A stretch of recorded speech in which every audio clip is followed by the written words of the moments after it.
Buenas tardes. Buenas tardes, compañeras, compañeros. Qué gusto tenerlos acá. Vamos a dar inicio a la conferencia magistral de clausura, aunque en realidad no es clausura porque vamos a tener todavía una actividad posterior que va a estar muy conectada. Y mucho más magistral. Que nos va a dar el maestro Eduardo Brunner, que nos acompaña desde la Universidad de Buenos Aires. No necesita presentación, pero bueno, siempre es bueno recomendar esos libros que nos han formado a muchos de nosotros, como Las formas de la espada, El fin de las pequeñas historias, Un género culpable y por supuesto La oscuridad y las luces.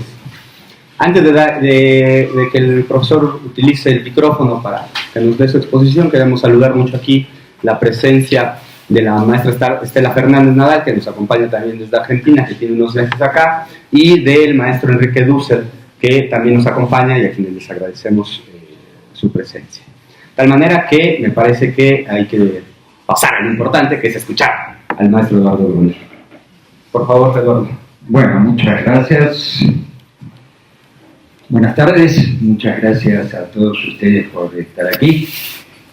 Muchas gracias, Enrique, muchas gracias, Estela, por la visita. Y agradezco a los organizadores esta invitación, muy en especial a Pepe Gandarilla, que ya me conoce bien, así que no tiene excusas ni pretexto para insistir en invitarme. Yo no tengo un texto escrito, tengo un guión más o menos prolijo que seguramente voy a transgredir y desarmar a medida que vaya avanzando para demostrar que puedo ser tan indisciplinado como acá se ha reivindicado varias veces. Tan indisciplinado soy que ni siquiera tiene título mi conferencia, como ya se han encargado de señalarme dos últimamente en un par de oportunidades.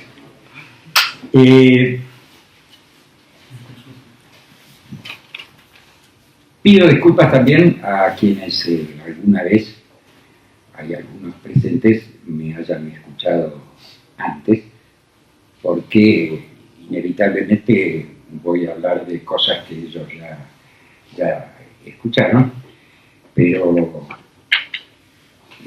voy a tratar de darle alguna pequeña vuelta de tuerca. Voy a hablar voy a intentar decir algunas cosas sobre el rol o el lugar de la esclavitud de origen africano en la conformación de la modernidad, más precisamente la modernidad que podríamos llamar dominante o oficial, como se quiera decir, y vinculado, por supuesto, estrechamente a ella, lo que en alguna parte me atrevería a denominar el continuum capitalista colonial. Me voy a permitir empezar de manera un tanto indirecta citando una gran novela, o mejor dicho, una trilogía política de una importante escritora haitiana, Marie-Vieux Chauvet. La trilogía se llama Amor, Ira y Locura.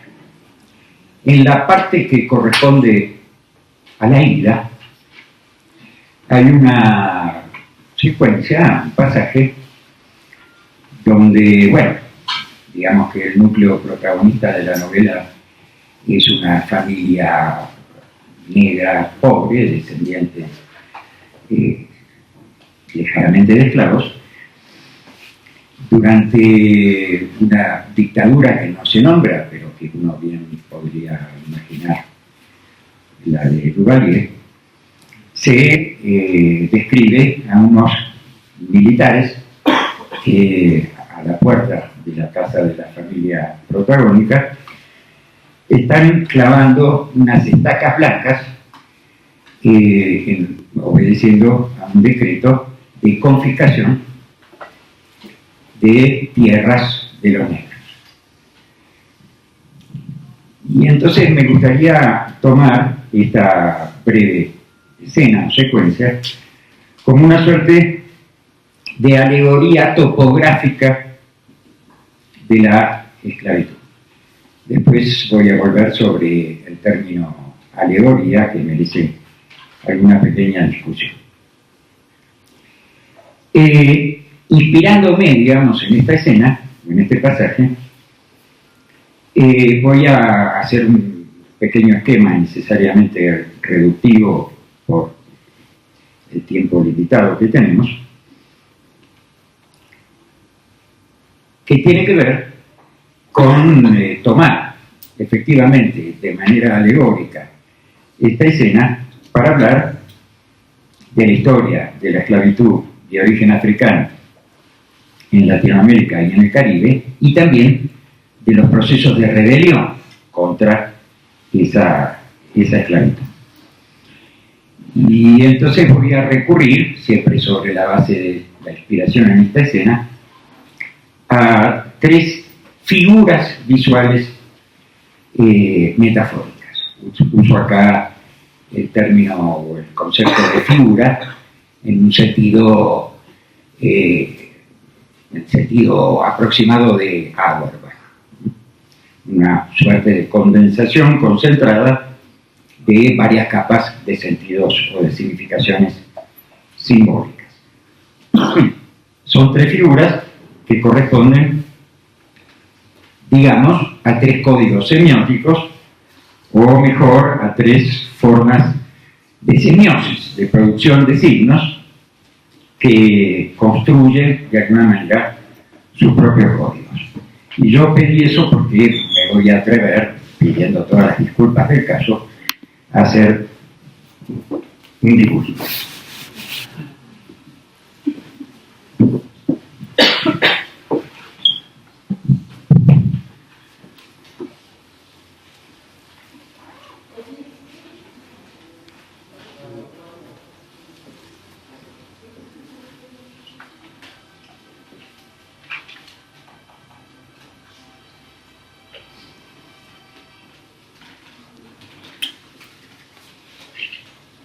Esto, además está decir, debería estar sombreado todo en negro. Lo que tengo es azul, pero bueno, hagan de cuenta, por favor. Entonces voy a decir que esta figura corresponde a un código geométrico, esta a un código espacial y esta a un código cromático.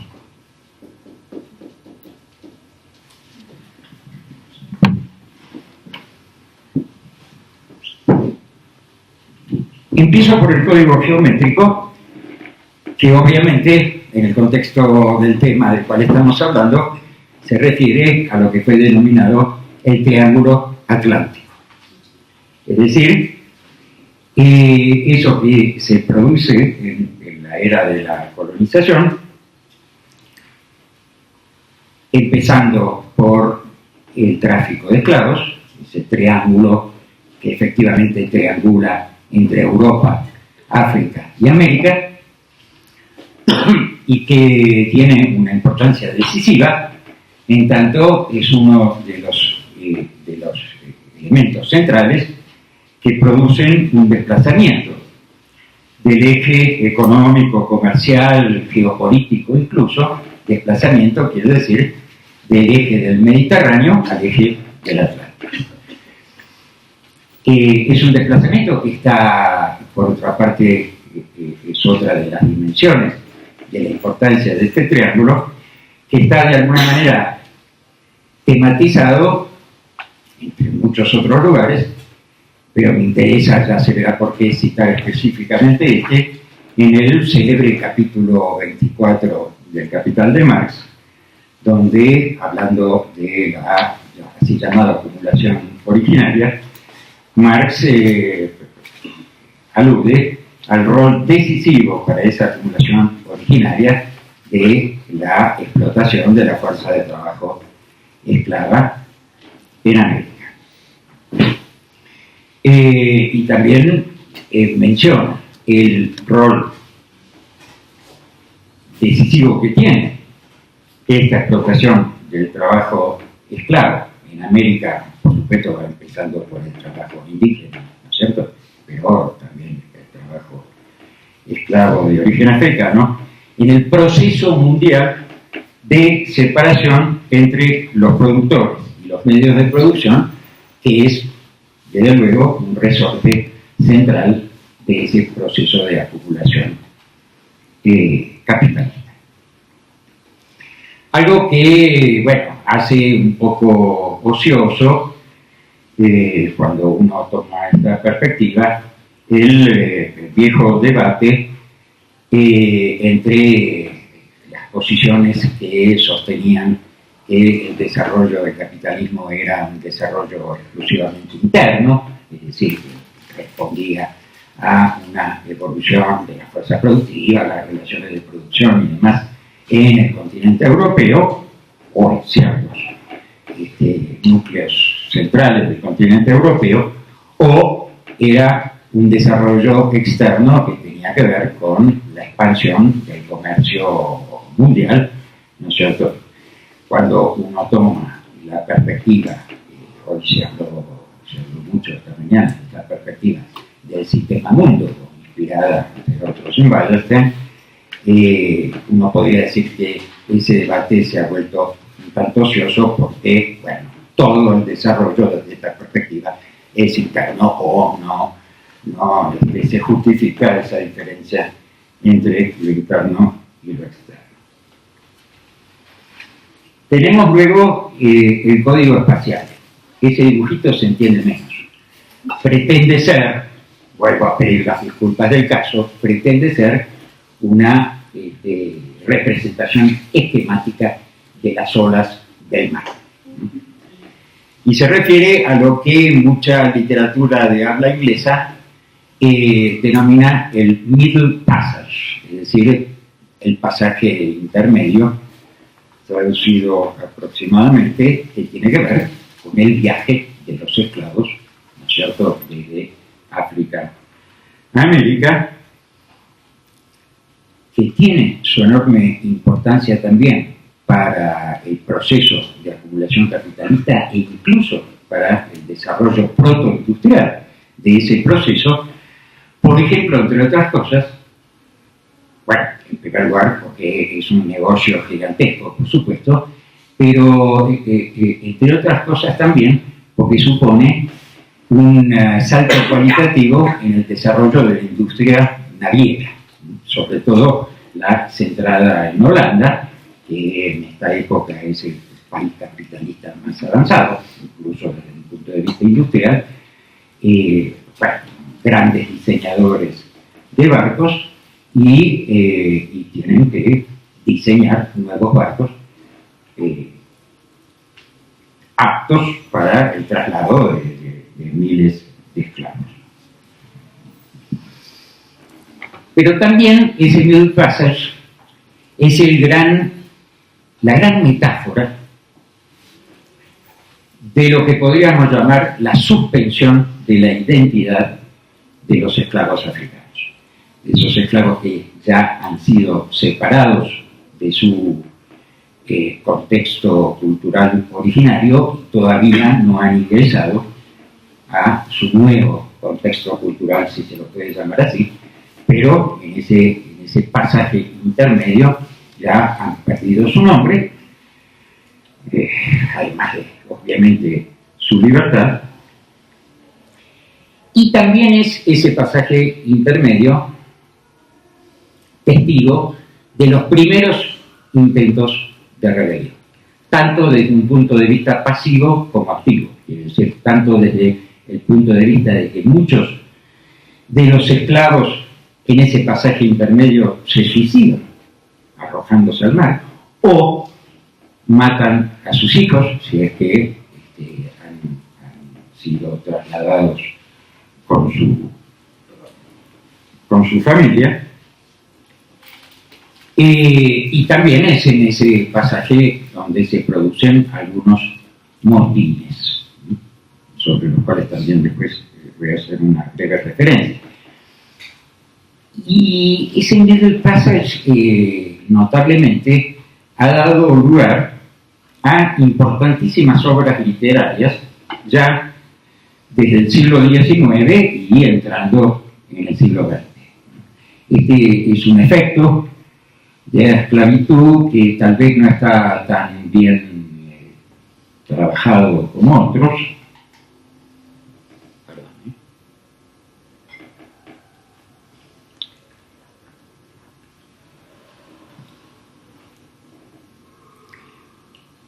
Pero que ha dado lugar a enormes productos culturales. Edward Glissant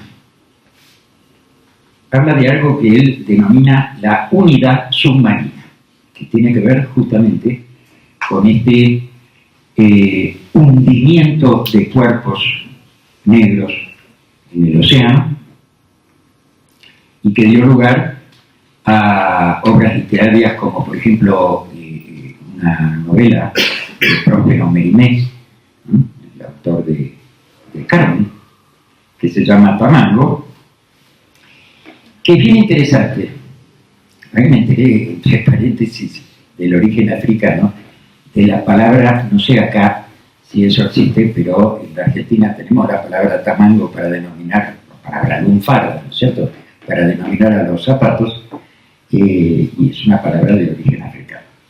Tamango es el nombre de uno de los esclavos que viaja en ese barco esclavista y que lidera una rebelión que triunfa, logra apoderarse del barco, tiran por la borda, por supuesto, al capitán y la oficialidad blanca y pretenden usar el barco para regresar a su lugar de origen y fracasan. Terminan perdiéndose, siendo arrebatados por tormentas, lo que fuera, y estrellándose contra las rocas de la costa. ¿Y por qué hago esta referencia? Porque me parece también muy alegórica, de cierta manera, de pensar esas relaciones de las que se estuvo también hablando hoy, porque lo que hace que Tamango no pueda conducir al barco es que no sabe, no está en su acervo cultural, no sabe manejar el compás ni la brújula, ¿no es cierto? Es decir, de pronto vemos la aparición de la tecnología moderna como condición del éxito de una empresa. Por supuesto, condición puramente ideológica, porque uno debe recordar también que la mayoría de los esclavos que se llevaban de África eran de las zonas costeras, por obvias razones, ¿no es cierto? O sea, grandes navegantes en general que no habían nunca necesitado brújulas ni compás, de los problemas de la modernidad blanca. Podríamos citar también como gran traducción literaria, sin pretender reducirla a eso, del Middle Passage, ese gran poema épico titulado Homeros, del Premio Nobel de Literatura antillano Derek Walcott, que es una suerte de transposición de la Odisea a la historia de la esclavitud en el Caribe. Y luego tenemos el código cromático, donde, por supuesto, el cromos que hay que privilegiar ahí es el color negro. Empiezo un poco por el final, voy a tratar de ir lo más rápido posible en esta parte, porque, insisto, ya algunos de ustedes me han escuchado hasta el hartazgo hablar de esto, con el concepto de negritud, que si bien tiene antecedentes ya desde fines del siglo XIX, principios del siglo XX, por ejemplo la obra del antropólogo haitiano Prismas, fue hecho célebre por otro intelectual importante, poeta, ensayista antillano de la Martinica, que es Aimé Césaire, donde, vinculado a ese concepto de negritud, aparece la figura del triángulo nuevamente. Porque, si uno recuerda uno de sus textos más importantes, es el diario de regreso al país natal, ahí el triángulo es recorrido en sentido inverso.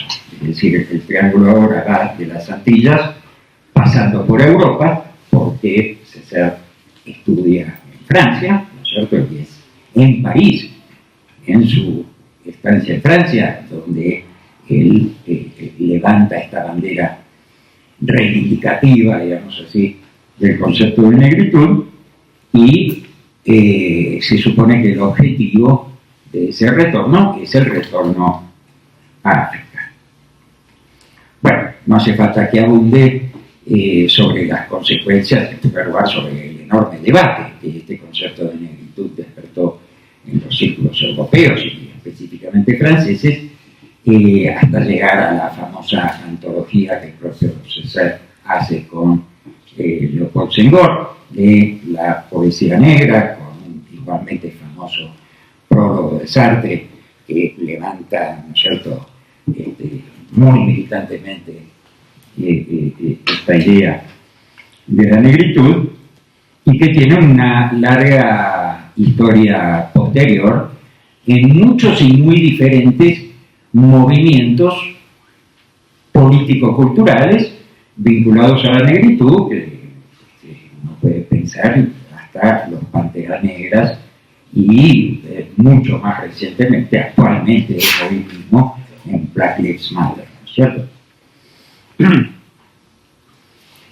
En un momento sabemos que a este concepto de negritud hubo otra línea de pensamiento, también de origen antillano negro, que le pareció excesivamente ontológico, sustancialista, puramente defensivo, o lo que se quiera decir, y se le opuso el concepto de créolité o criollidad, partiendo nuevamente de Edouard Glissant, con nombres como Patrick Chamoiseau, Raphaël Confiant, Jean Bernabé, Maryse Condé, etc.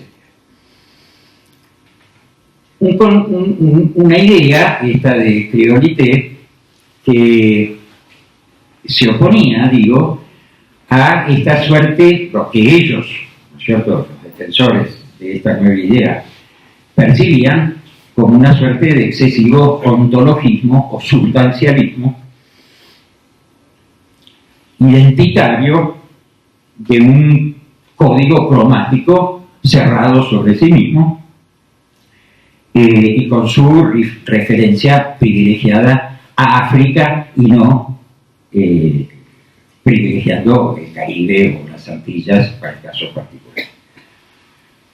Y oponiéndole entonces una apertura a una identidad siempre en construcción, atravesada por las ondulaciones, así lo dice Glissant en alguno, si recuerdo bien, en su texto Filosofía de la Relación, las ondulaciones de la mezcla y de los contactos y de las contaminaciones. Entendiendo por esto también una oscilación lingüística que genera una suerte de linde indecidible entre el francés y el creol, esa lengua hasta cierto punto artificial, pero bueno, que terminó siendo la segunda lengua oficial de muchos países del Caribe, específicamente en Haití. Y entonces aparecía aquí la posibilidad de una nueva figura combinada.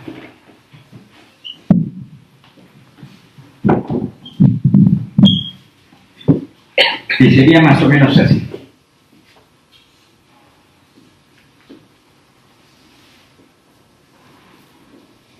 El código cromático, atravesado por este código espacial, y dentro de los límites ya un tanto difuminados del código geométrico, de la figura del triángulo.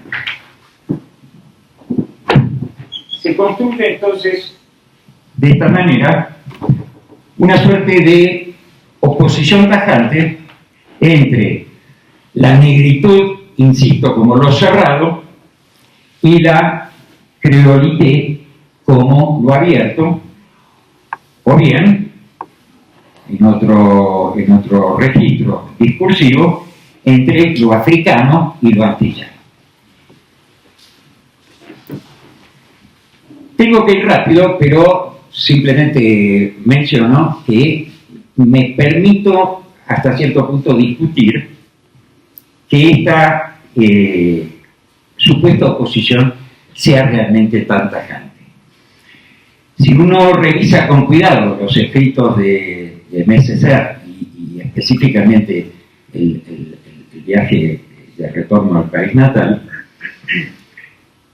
como decíamos recién, no es que haya tanto un cierre como una vuelta de tuerca operada, una inversión, podríamos decir, operada sobre ese triángulo que ahora parte del Caribe, pasa por Europa y termina en África, y se trata de un viaje, ¿no es cierto?, marítimo. Por lo tanto, se conserva allí la figura del Middle Passage o del pasaje intermedio. Sin embargo, tampoco quiero dejar de señalar que hay una serie de intereses y de ventajas en la idea de mezcla en la creolité. Vuelvo enseguida a esto, pero quisiera ahora citar otra novela. Como ves, creo que la ficción sí sirve mucho para pensar estas cosas. La novela se llama L'Homme au Bâton, el hombre del garrote, más o menos, del guadalupano Ernest Pepin. Es una novela que está inspirada en un hecho policial auténtico ocurrido en Guadalupe en 1956, donde un misterioso sátiro, así lo llama la crónica policial que recoge Pepin, ataca a una serie de mujeres efectuando actos muy violentos contra sus órganos genitales. Y parece ser que esta novela fue en su momento leída, interpretada como el pasaje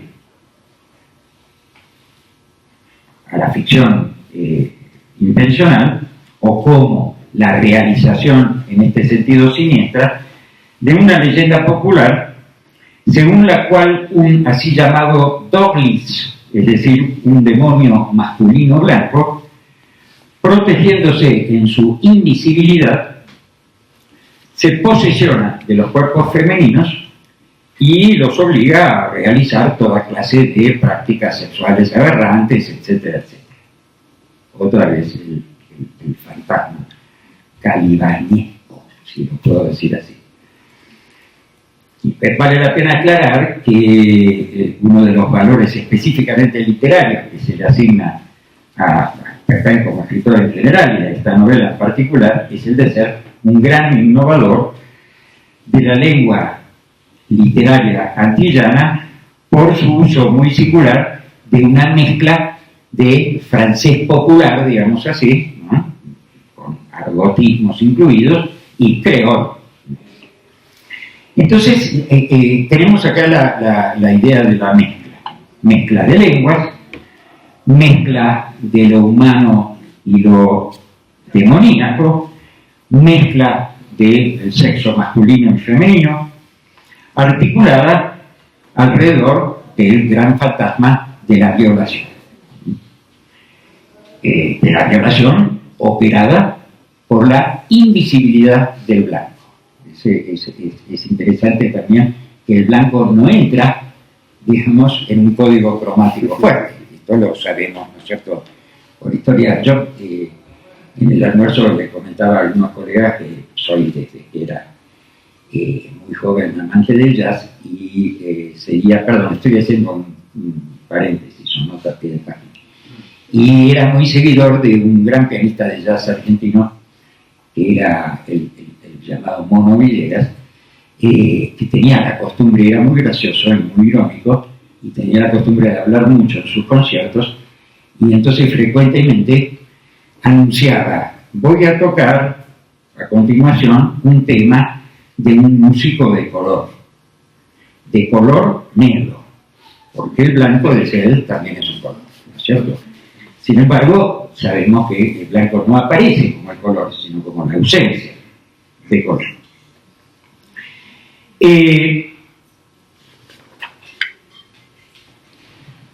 Tenemos acá como interesante entonces esta idea de mezcla que se puede traducir o expresar, que ha sido traducida o expresada teóricamente de muchas maneras distintas.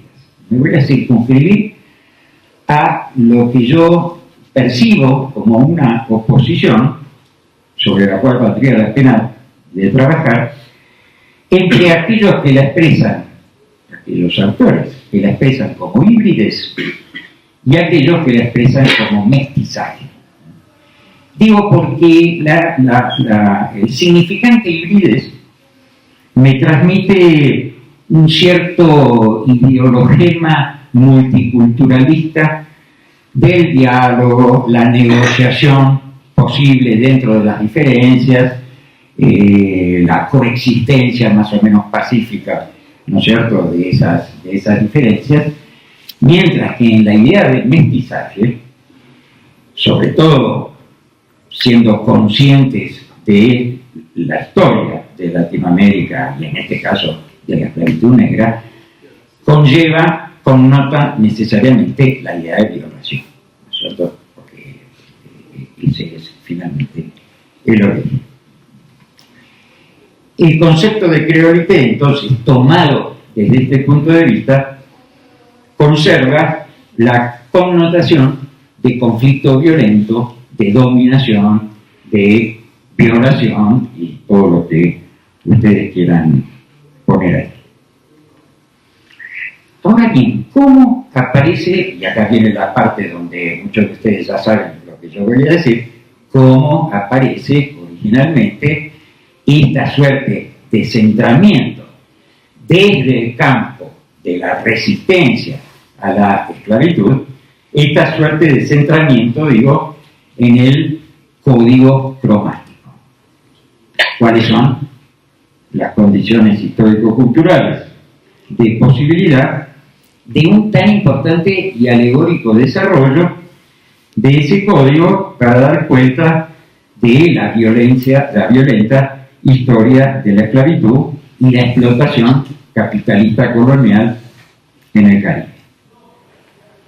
Bueno, por supuesto, con la Revolución Haitiana, con esa primer gran movimiento independentista de la historia de América Latina, sur del Río Grande, de la historia de América, quiero decir, al sur del Río Grande, no solo primero cronológicamente, sino por muy lejos el más radical, puesto que es el único de los movimientos donde son las clases, etnias explotadas por excelencia, los esclavos de origen africano, los que toman el poder y fundan una nueva nación.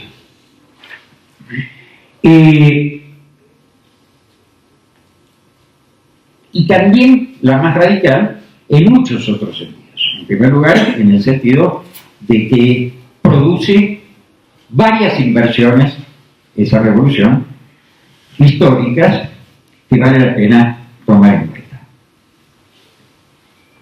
Desde ya que también la Revolución Haitiana ha dado lugar a un acervo literario muy importante a través de todo el siglo XIX y buena parte del XX.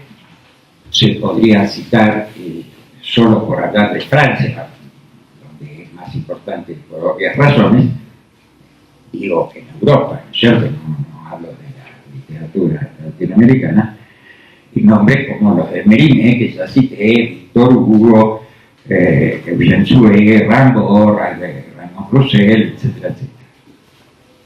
y todos los que sabemos que podemos citar en la literatura latinoamericana.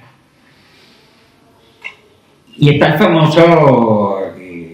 famosa cuestión alrededor de la Revolución Haitiana del célebre artículo 14 de la primera Constitución haitiana de 1805, ese artículo que dice aproximadamente a partir de la promulgación de esta Constitución, todos los ciudadanos haitianos, sea cual sea el color de su piel, serán denominados negros.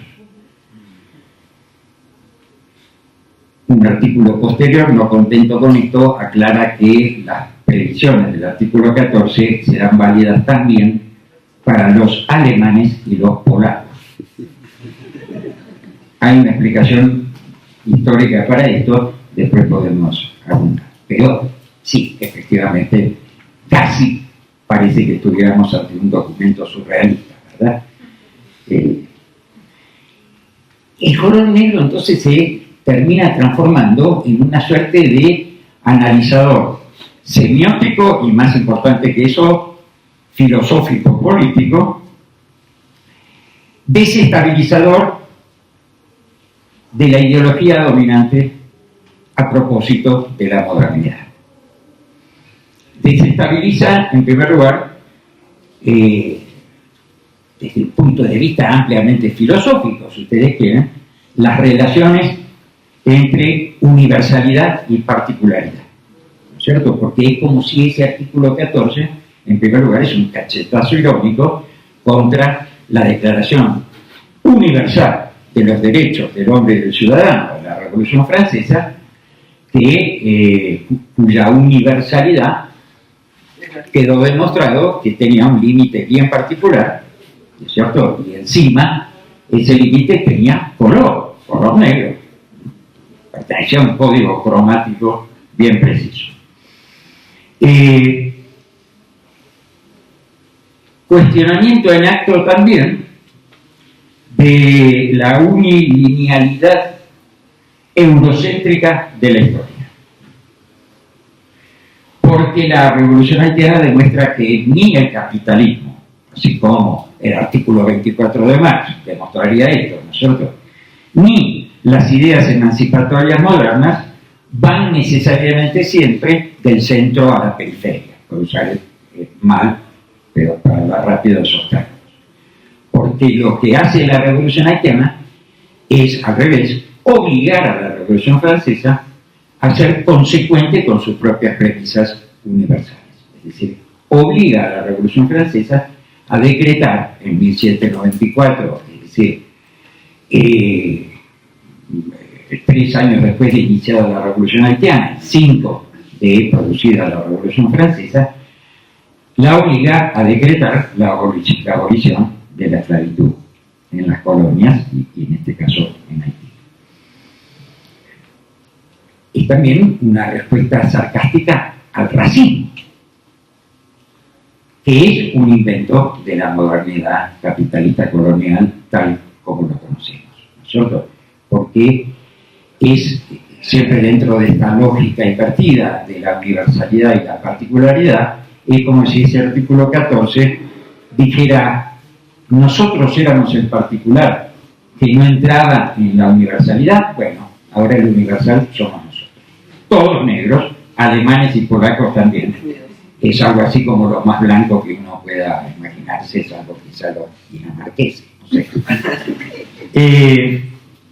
Ni que hablar de la respuesta que significa a los exactamente 126 tonalidades de negro que los franceses, con ese espíritu cartesiano tan preciso, habían creído poder detectar, ¿no es cierto?, en la piel de los esclavos.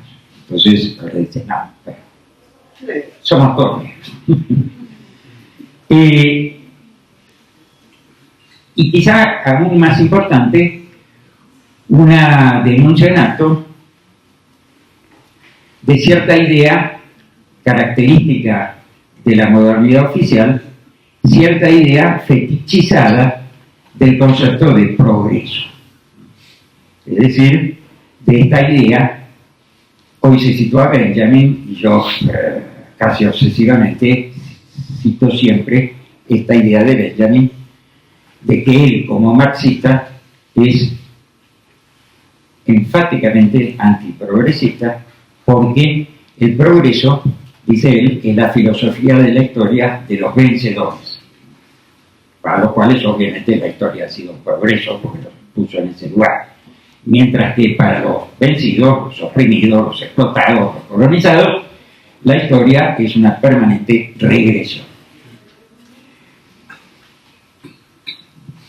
Y es algo que demuestra también entonces la existencia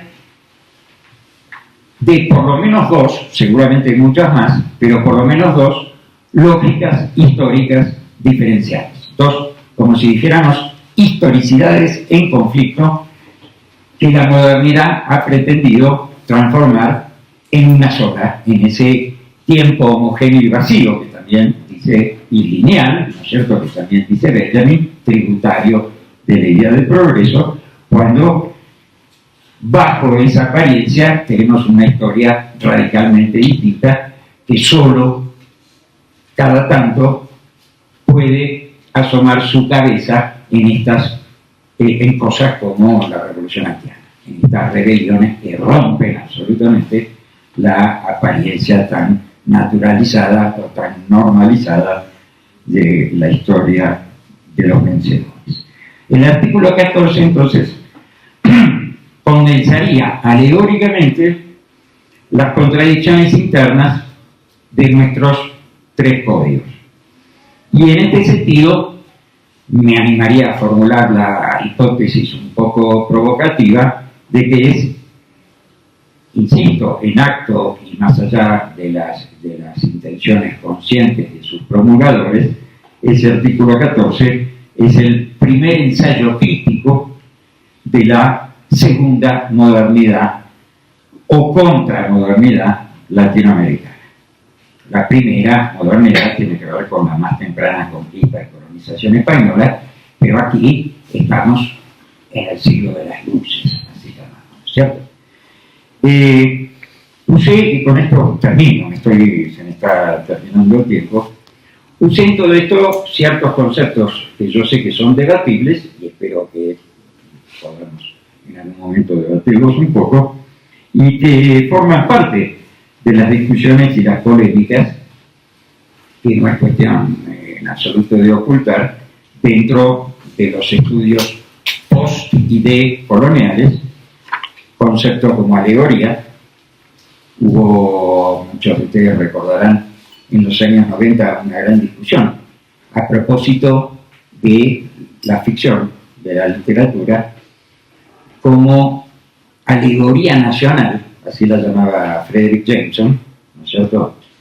Se podría extender por supuesto, la nación latinoamericana. Quiero decir, las ficciones producidas en el mundo periférico, o el tercer mundo, como se quiera decir, y en particular en Latinoamérica, siempre, sostenía Jameson, debe ser comprendidas hasta cierto punto como alegorías nacionales.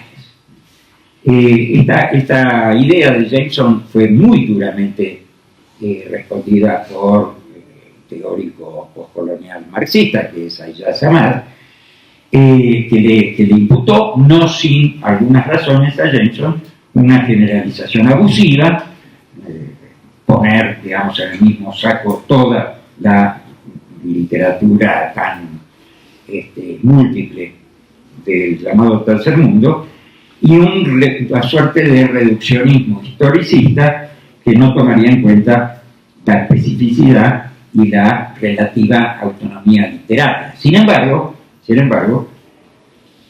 al mismo tiempo que digo que hay alguna razón en estas imputaciones de Amad, no debería perderse la dimensión que podemos darle a ese concepto de alegoría, también desde el punto de vista de Benjamin, cuando él opone su concepto de alegoría al concepto de símbolo. El concepto de símbolo sería un concepto mucho más unívoco, lineal, cerrado, con un significado más o menos fijo, fácilmente descifrable en su propio contexto cultural. A eso digo, le pone Benjamin la idea de alegoría como una construcción permanente y abierta sobre la base de fragmentos, de lo que Benjamin específicamente llama ruinas. Y yo creo que en la idea de Jameson y en todo lo que venimos discutiendo está muy fuertemente esta idea de que precisamente se trata de una construcción permanente, una construcción identitaria por definición inacabable, interminable, que no tiene más remedio que partir de esas ruinas, de esos fragmentos, muchas veces inconexos, en que el continuum capitalista colonial ha transformado nuestra historia de los últimos 500 años. Bueno, tendría unas cosas más en las cuales podría mínimamente abundar, sobre todo a propósito de estas polémicas internas, a los estudios decoloniales que tienen que ver con esto, pero no quiero abusarme y les agradezco mucho la atención.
Buenas tardes.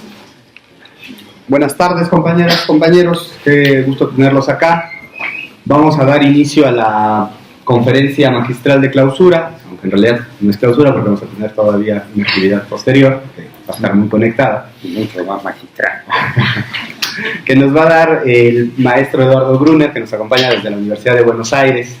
No en esta presentación, pero bueno, siempre es bueno recomendar esos libros que nos han formado a muchos de nosotros, como Las formas de la espada, El fin de las pequeñas historias, Un género culpable y por supuesto La oscuridad y las luces.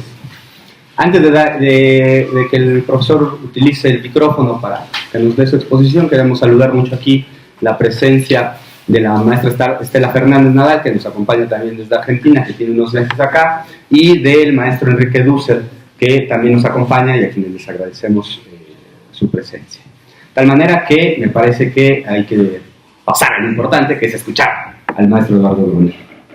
Por favor, Eduardo. Bueno, muchas gracias. Buenas tardes.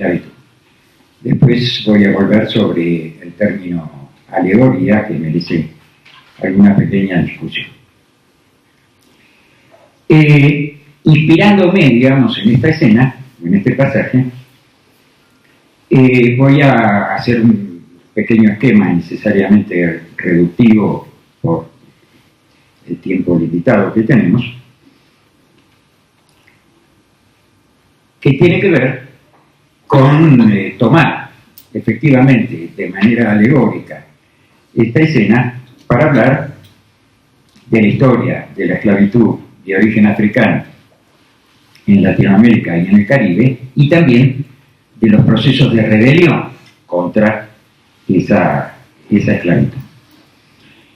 Y entonces voy a recurrir, siempre sobre la base de la inspiración en esta escena, a tres figuras visuales metafóricas.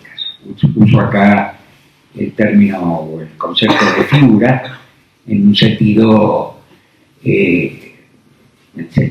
aproximado de Auerbach. Una suerte de condensación concentrada de varias capas de sentidos o de significaciones simbólicas. Son tres figuras que corresponden, digamos, a tres códigos semióticos, o mejor, a tres formas de semiosis, de producción de signos, que construyen de alguna manera sus propios códigos. Y yo pedí eso porque me voy a atrever, pidiendo todas las disculpas del caso, a hacer un dibujo oficial, como se quiera decir, y vinculado, por supuesto, estrechamente a ella, lo que en alguna parte me atrevería a denominar el continuum capitalista colonial. Me voy a permitir empezar de manera un tanto indirecta citando una gran novela, o mejor dicho, una trilogía política, de una importante escritora haitiana, Marie-Vieux Chauvet. La trilogía se llama Amor, Ira y Locura. En la parte que corresponde a la ira, hay una secuencia, un pasaje, donde, bueno, digamos que el núcleo protagonista de la novela es una familia negra, pobre, descendiente lejanamente de esclavos, durante una dictadura que no se nombra, pero que uno bien podría imaginar, la de Duvalier, se describe a unos militares que a la puerta de la casa de la familia protagónica están clavando unas estacas blancas obedeciendo a un decreto de confiscación de tierras de los negros. Y entonces me gustaría tomar esta breve escena o secuencia como una suerte de alegoría topográfica de la... Muchas gracias a todos ustedes por estar aquí. Muchas gracias, Enrique, muchas gracias, Estela, por la visita. Y agradezco a los organizadores esta invitación, muy en especial a Pepe Gandarilla, que ya me conoce bien, así que no tiene excusas ni pretexto para insistir en invitarme. Yo no tengo un texto escrito, tengo un guión más o menos prolijo que seguramente voy a transgredir y desarmar a medida que vaya avanzando para demostrar que puedo ser tan indisciplinado como acá se ha reivindicado varias veces. Tan indisciplinado soy que ni siquiera tiene título mi conferencia, como ya se han encargado de señalarme dos últimamente en un par de oportunidades.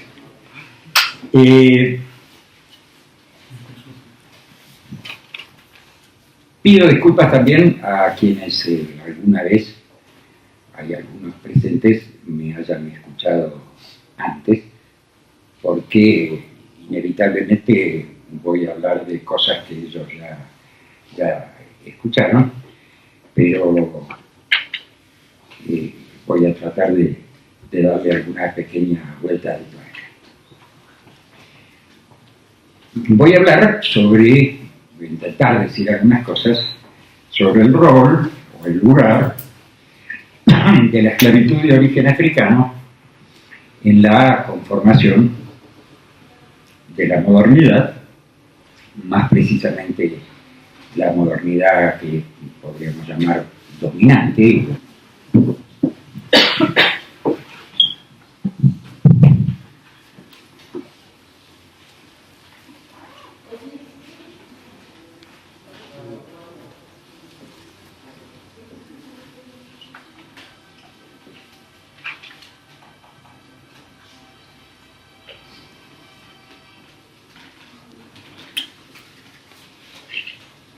Esto, de más está decir, debería estar sombreado todo en negro. Lo que tengo es azul, pero bueno, hagan de cuenta, por favor. Entonces voy a decir que esta figura corresponde a un código geométrico, esta a un código espacial y esta a un código cromático.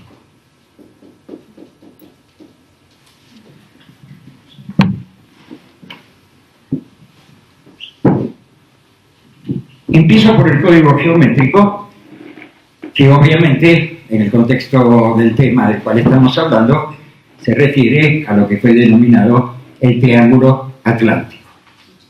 Es decir, eso que se produce en la era de la colonización,